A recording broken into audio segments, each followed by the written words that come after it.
মাঝে মাঝে কি যে হয় কিছুই ভালো লাগে না। কেন ভালো লাগে না এই প্রশ্নের উত্তরটাই খুঁজে পাই না। তো যাই হোক, চলে আসলাম কিচেনে। আজকে ভাবলাম মগজ রান্না করব বাচ্চাদের জন্য। তো আমি বাচ্চাদের জন্য খুব সিম্পলভাবে যেভাবে মগজটা রান্না করি ওটাই আপনাদের সঙ্গে শেয়ার করছি।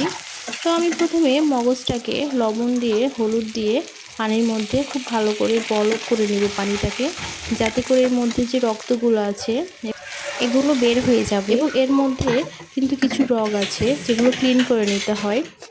তো আমি কিন্তু এটা ক্লিন করা এবং রান্না করা আমার মায়ের থেকে শিখেছি। আর এভাবেই আমাদেরকে ছোটোবেলা থেকে আমার রান্না করে খাওয়াতো। তো আমিও এভাবেই রান্না করি। এই মগজ ভাজিটা কিন্তু এক এক জায়গায় এক এক রকমভাবে রান্না করে। তো আমি যেভাবে রান্না করি ওটাই আপনাদের সঙ্গে শেয়ার করলাম। খেতেও অনেক ভালো লাগে আর এর মধ্যে সব গুণাগুণ ঠিক থাকে। অনেকে আছে এটাকে খুব ভাজা ভাজা করে লাল করে ফেলে দেয়।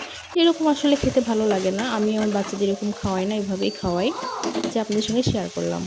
আজকের ভিডিওটা এই পর্যন্তই। আল্লাহ হাফেজ।